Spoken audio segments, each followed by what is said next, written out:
bonsoir et bonne lecture à toutes et à tous et ravi d'être avec vous à cette grande édition d'information que nous ouvrons avec le lancement officiel de la tournée de sensibilisation de 5 grands établissements de Niamey, une initiation de l'association des jeunes filles pour la santé de la reproduction.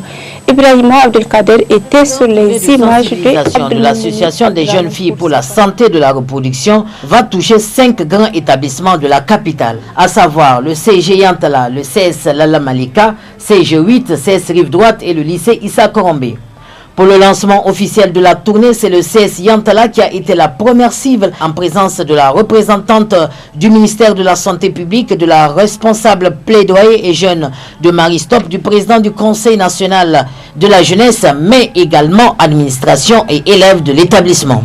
Plusieurs allocutions ont marqué le début de cette cérémonie. L'on note entre autres celle de la présidente de l'association. Nous nous sommes engagés à travailler pour mettre à la disposition des jeunes les informations fiables pour leur bien-être, mais également leur donner des orientations sur les services de santé disponibles pour nous jeunes en cas de besoin, mis en place pour les jeunes par l'État et ses partenaires dans le domaine d'intervention dans Maristop Niger. Beaucoup m'ont dit c'est le Ramadan. J'ai dit oui, il n'y a aucun mal à ce que nous allons faire. Nous ne prenons pas la débauche, mais nous luttons contre. Personne ne vit pour se détruire. On se détruit par méconnaissance, par manque d'informations fiables, d'orientation. On se détruit parce que très souvent, nous ignorons les conséquences de nos actions sur notre propre vie, mais aussi celle de notre entourage. Sensibiliser les jeunes sur tout ce qui peut nuire à leur établissement fait partie des credos de Maristop, l'institution financière de cette jeune association. Par le biais de la représentante, a également prononcé son allocution. Maristop Niger est une organisation internationale de marketing social et à but non lucratif créée en 1976. Maristop International fournit des services en planification familiale et en santé de la reproduction dans 43 pays. Maristop International travaille, mais surtout d'encourager l'association des jeunes filles pour la santé de la reproduction, pour cette initiative, mais surtout pour son engagement au quotidien pour la promotion des droits en santé sexuelle et reproductive des adolescents et des jeunes au Niger. Soyez rassurés de notre disponibilité à continuer cette collaboration qui, sans nul doute, est au grand bénéfice des jeunes et adolescents du Niger. Toujours aux côtés des jeunes, le Conseil national de la jeunesse s'est également prononcé par rapport à cette initiative de sensibilisation. La religion n'interdit pas de parler de santé de la reproduction, loin de là. Et d'ailleurs, les statistiques le démontrent. Quand vous prenez les écoles islamiques, les écoles coraniques, les jeunes filles ont plus de notions sur la santé de la reproduction que dans les collèges d'enseignement général. Et donc, ce projet a tout son sens. Et c'est d'ailleurs pourquoi nous demandons à Maristop International, partenaire de cette initiative, de voir dans quelle mesure, au-delà de 5 collèges dans toute la ville de Niamey, que tous les collèges de cette région puissent bénéficier de cette importante campagne. J'encourage vivement l'association des jeunes filles pour la santé de la reproduction et les encourage à persévérer, à aller de l'avant parce que les défis sont multiples et multiformes. L'État à lui seul ne peut relever tous ces défis. C'est pourquoi les associations qui se créent le jour au jour doivent accompagner notre pays, doivent accompagner le gouvernement dans sa noble mission de protéger les enfants et les jeunes de notre pays.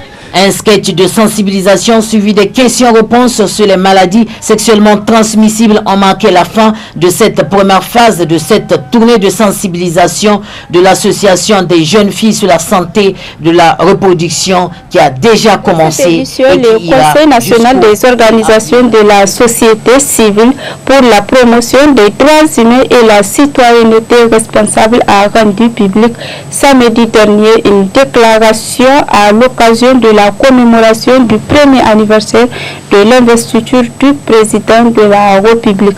Je vous propose de suivre un extrait de l'allocution. Il faut aussi fustiger et déplorer sous la gouvernance de Bazoum, c'est ce retour en force de l'impérialisme international, notamment français, sur le territoire nigérien, où l'impérialisme français s'est déplacé de la France pour venir sur notre territoire à domicile s'exercer, tuer des frères. 3 de nos frères ont été assassinés par les soldats français de la force Balkane qui étaient de passage pour Gao. Et aujourd'hui encore, nous continuons à exiger que justice soit faite et nous continuons à demander que les conclusions de l'enquête soient portées à la connaissance de tout le monde afin qu'une justice puisse être faite qui doit permettre en tout cas de satisfaire les exigences des populations, qui doit permettre de mettre ces martyrs-là dans leurs droits et leur rendre un hommage digne de leur. Et à cela aussi, il faut ajouter un certain nombre de tueries dans la ville même de Niamey où vous avez un élève qui était assassiné il n'y a pas longtemps dans des conditions non encore élucidées jusqu'ici. Vous avez aussi l'assassinat d'un militaire, d'ailleurs des choses auxquelles les Nigériens n'étaient pas habitués de voir un militaire en tenue être assassiné, enlevé d'abord, puis plus tard on retrouve son corps sans vie déposé. Ça là, les prix des différents produits de grande consommation connaissent une hausse exponentielle, surtout pendant ce mois béni de Ramadan sur les différents marchés de la capitale. Plus de précision au marché de Yentala appelé Haboutagui, une de nos équipes nous a fait le constat. Précisément au marché de Yentala, communément appelé Haboutagui, certains produits comme le citron et l'huile subissent une inflation de prix. Depuis quelques jours déjà, comme d'habitude, pendant le mois de Ramadan, le prix des denrées alimentaires ainsi que d'autres marchandises flambent. Et cela dure tout le mois jusqu'à un bref moment après la fin du Ramadan. C'est le cas de citron qui a augmenté de 3 000 francs la tasse à 5 000 francs. Cependant, les vendeurs expliquent que les prix sont parfois discutables. Toutefois, le panier de la ménagère demeure garni. Malgré la cherté de certains produits, nombreux sont ceux-là qui viennent s'approvisionner. Il est bien vrai que pendant le mois de Ramadan, le prix des denrées augmente, mais cela n'est pas nouveau d'ailleurs. Cette année, les prix ne sont pas vraiment édition. En ce mois de Ramadan, nombreuses sont des personnes qui souffrent de problèmes gastriques. Quel conseil pour jeûner sans danger? Quel est le régime approprié à ce genre de personnes? Réponse à toutes ces réponses dans ce texte. Il y a plusieurs types de troubles gastriques qui vont apparaître. Parmi les troubles gastriques qui vont apparaître, on a qui sont passagers, on appelle notamment le point de côté. Donc c'est une douleur qu'on va ressentir généralement sur le côté gauche. Maintenant, en plus de ce point de côté, on a également souvent certaines personnes vont souffrir de l'odeur digestive. En plus de l'odeur digestive, on a également un autre trouble qui est fréquent pendant le mois de Ramadan, c'est la constipation avec des difficultés donc à émettre les selles. Et l'autre trouble qu'on rencontre qui va connaître une recrudescence pendant le mois de Ramadan, c'est les crises d'ulcères. Donc voilà les principaux troubles digestifs gastriques qu'on peut rencontrer pendant qui vont en tout cas connaître une certaine recrudescence pendant le mois de Ramadan. Donc quel conseil par rapport aux personnes qui souffrent de crise d'ulcères? Il est important de consulter son médecin, son agent traitant pour pour voir les dispositions à prendre. Parce que c'est tel que chaque fois que l'on fait le Ramadan, on a une crise d'ulcère, comme je l'ai dit, il faut vraiment prendre soin avec son médecin qui vous donnera notamment, qui va étudier la possibilité avec vous de ne pas faire le jeûne. Ça, c'est vraiment un conseil qui est indispensable. Maintenant, par rapport aux autres troubles, les autres troubles, tout en fait leur fondement dans le fait que nous avons pendant le Ramadan des comportements alimentaires qui sont inadéquats. Donc j'ai évoqué notamment le point de côté. Le point de côté, généralement, c'est lié au fait qu'on est tenté souvent de prendre de grandes quantités d'aliments ou de repas sur un temps très court. Donc ça, c'est pour éviter les troubles digestifs. La meilleure des choses à faire, lorsqu'il s'agit de l'eau, il ne faut pas consommer des quantités importantes. Il faut vraiment prendre de petites quantités réparties sur une bonne partie de la nuit plutôt que de prendre de grandes quantités. Autre facteur qui peut favoriser les troubles digestifs, donc il faudrait éviter, c'est notamment la consommation des épices et des piments de façon générale. Pendant le mois de Ramadan, beaucoup de repas sont épicés et beaucoup trop épicés, et ça peut favoriser les troubles digestifs. Donc il faut modérer la consommation des épices. Autre élément qui peut jouer et favoriser la survenue des troubles digestifs, des troubles gastriques, c'est la consommation de boissons sucrées. Malheureusement, on en consomme beaucoup trop pendant le mois de Ramadan. Les recommandations, c'est vraiment autour de 2 verres ou à la limite 3 verres par jour pour éviter les troubles digestifs. Donc, alors que quand on prend des quantités importantes de jus, donc on peut être confronté à des troubles digestifs.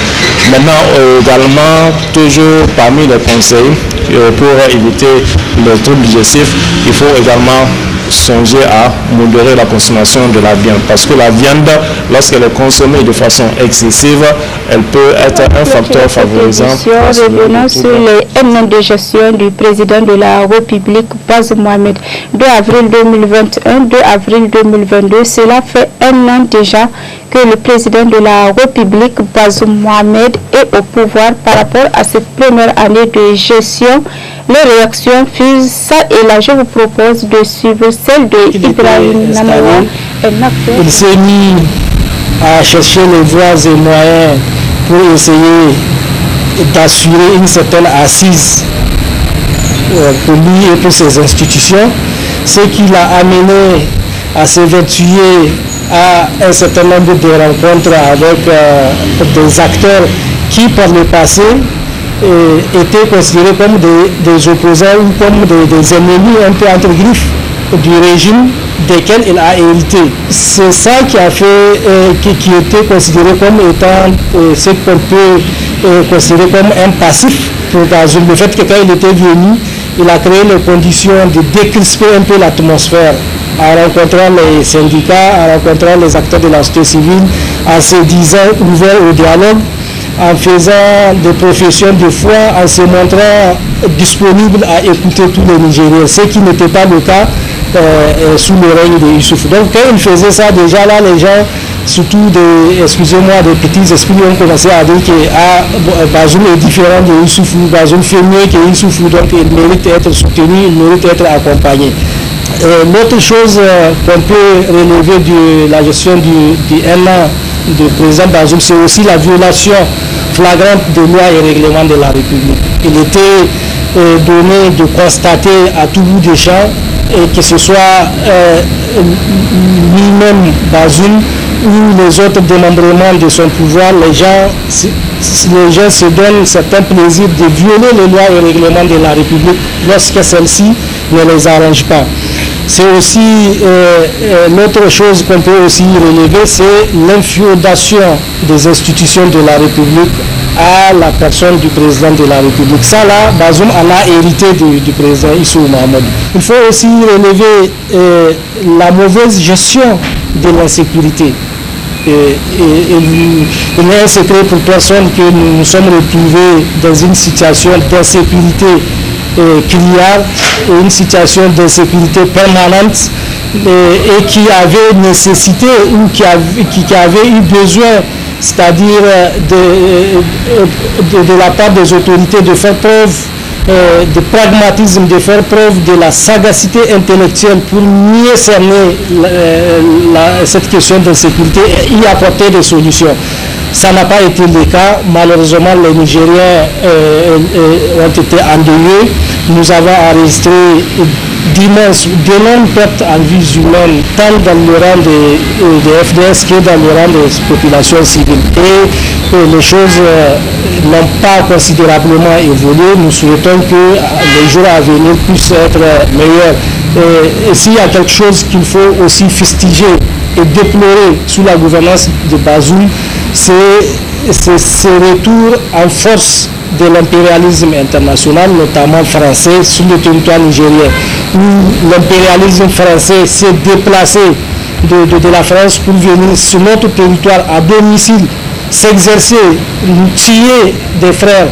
3 de nos frères ont été assassinés par les soldats français de la force Barkhane qui étaient de passage pour Gao. Et aujourd'hui encore, nous continuons à exiger que justice soit faite et nous continuons à demander que les conclusions de l'enquête soient portées à la connaissance de tout le monde afin qu'une justice puisse être faite qui doit permettre en tout cas de satisfaire les exigences des populations, qui doit permettre de mettre ces martyrs-là dans leurs droits et leur rendre un hommage digne de leur. Et à cela aussi, il faut ajouter un certain nombre de tueries dans la ville même de Niamey où vous avez un élève qui était assassiné il n'y a pas longtemps dans des conditions non encore élucidées jusqu'ici. Vous avez aussi l'assassinat d'un militaire, d'ailleurs des choses auxquelles les Nigériens n'étaient pas habitués de voir un militaire en tenue être assassiné, enlevé d'abord, puis plus tard on retrouve son corps sans vie déposé. Ça là, ce n'est pas connu en tout cas du public nigérien. C'est de mauvaises pratiques auxquelles nous sommes en train de nous assister et notre indignation est due au fait que nous ne constatons pas une prise en charge effective de ces dossiers-là, une prise de conscience chez les autorités qui doit permettre de faire une enquête indépendante, de faire des enquêtes devant permettre d'élucider tous ces cas de tuerie, parce qu'en fait, quand on dit la vie en République, c'est la vie sous les lois et règlements de la République, et la vie humaine étant sacrée, personne n'a le droit d'ôter la vie à quelqu'un d'autre et on continue à l'observer. Qui qu'il soit, il faudrait qu'on arrive à asseoir la justice, une justice juste et équitable dans notre pays. Et il vous souviendra aussi que depuis l'avènement de Bazoum jusqu'à aujourd'hui, les droits auxquels les Nigériens étaient habitués ou les droits qui sont reconnus aux Nigériens leur sont arrachés. Je vais parler de l'exercice du droit à la liberté de manifestation. Aujourd'hui, il ne peut pas y avoir une démocratie qui fonctionne bien sans l'exercice des droits et libertés reconnus aux citoyens. Malheureusement, on se retrouve dans ces pays que nous avons des princes qui se pensent être plus forts que tout le peuple nigérien réuni. 2 à 3 personnes se montrent plus forts que tout le peuple nigérien réuni et qu'ils se mettent dans une logique d'arracher à ce peuple-là ses droits les plus absolus, notamment le droit à la liberté de manifestation, qui n'est pas à négocier. Aucune société ne peut vivre sous contrainte des autorités, quelles qu'elles soient. Autre chose qu'il faut relever, c'est cette situation dramatique héritée, et que Bazoum a hérité du règne de Youssouf, c'est-à-dire ce phénomène de détournement massif des deniers publics sous l'impunité. Vous avez un certain nombre de Nigériens à qui il a été facilité un certain nombre de prérogatives qui les ont permis d'avoir la possibilité de faire main basse sur les maigres ressources de l'État du Niger. On va vous parler de MDN-GET, cette affaire de détournement de fonds au ministère de la Défense nationale. On va vous parler de détournement dans tel ou tel domaine de l'État, dans les ministères. Récemment, je vois sur les réseaux sociaux des questions de détournement un peu partout. C'est-à-dire que des règnes de Youssoufou à la gouvernance de Bazoum, on a une certaine tendance à considérer que en fait, tous ceux qui ont la possibilité de gérer la chose publique sont autorisés à les dilapider d'une manière ou d'une autre. Parce que les choses sont organisées de telle sorte que quand vous le faites, il suffit que vous preniez la carte de parti ou bien que vous vous arrogez la paternité du militant du parti rose, eh bien c'est fini. Aucune poursuite ne serait engagée contre vous. Vous allez bénéficier de la plénitude de l'impunité qui peut être conféré ou qui peut être conféré à tout celui qui arrive à être militant de ce parti-là. Et donc malheureusement, ça fait qu'aujourd'hui, vous ne pouvez pas parler d'une justice dans ce pays-là. Il y a des gens qui sont connus de tous, dont les inspections de l'État ont révélé qu'ils ont fait des détournements des deniers publics. Mais ces personnes-là, aujourd'hui, se pavane dans les rues de Niamey en défiant la justice nigérienne, en défiant le peuple nigérien et en narguant tout le monde pour montrer qu'ils Et qui ne sont pas prêts à répondre de leurs actes. Et qu'on continue à les regarder. Lorsque les défenseurs des droits humains demandent de compte au gouverneur, au président Bazoum, celui-ci n'a pas hésité à dire aux gens que non, mais écoutez, vous savez, dans la gestion des choses politiques, souvent, ceci, c'est cela. Comme quoi, il fait l'aveu que effectivement, il y a eu ces cas-là et que justice doit être faite, mais lui, il est impuissant parce qu'il ne peut pas laisser la justice poursuivre ces gens-là et faire en sorte que ces gens-là soient traduits devant les tribunaux et que justice soit faite.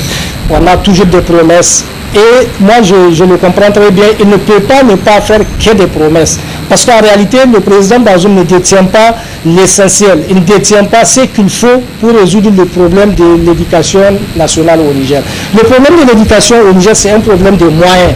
C'est un problème de l'argent. Il faut injecter l'argent dans le domaine de l'éducation pour atteindre des résultats de la part des enseignants et du monde enseignant et du monde de l'éducation nationale. Vous comprenez? Et le président Bazoum ne détient pas cette réalité-là. Il n'a pas l'argent. Il fait ses discours, il fait ses planifications sur la base des aides extérieures. Il attend que les bailleurs de fonds puissent lui donner de l'argent pour qu'il puisse financer sa priorité à lui. Sa priorité à lui qui est l'éducation. Il dit que l'éducation c'est sa priorité. Et pour financer cette éducation-là, il attend que l'extérieur lui donne de l'argent. Il n'a pas de l'argent pour le faire. Bon ça, on se demande comment vous allez bâtir une priorité. Vous allez planifier une priorité en attendant des financements extérieurs pour la réaliser. Ça veut dire que pour quelqu'un qui regarde bien et qui voit loin, on se rendra compte qu'il serait difficile de réaliser cette priorité-là. Ce n'est pas possible. Parce que si vous êtes capable de produire les moyens nécessaires, de mobiliser les moyens nécessaires sur fonds propres pour financer votre éducation, en ce moment-là, vous pouvez dire que l'éducation, c'est votre priorité. Mais tant que vous n'avez pas les moyens de le faire, c'est qu'on va continuer à naviguer à vue, on ne va jamais arriver à la satisfaction, on ne va jamais arriver au résultat escompté. Vous allez voir que c'est une promesse. Moi, je souhaite bien que Bazoum soit à même de faire de l'éducation une éducation vraiment productive, une éducation qui va donner de bons résultats. Mais ma édition d'information et le programme en continu sur la RTVT. Restez en compagnie. Au revoir.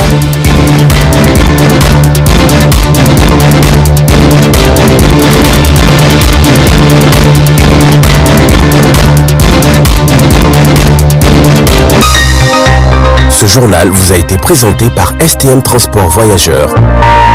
Une nouvelle façon de voyager. Pour vos annonces publicitaires, reportages,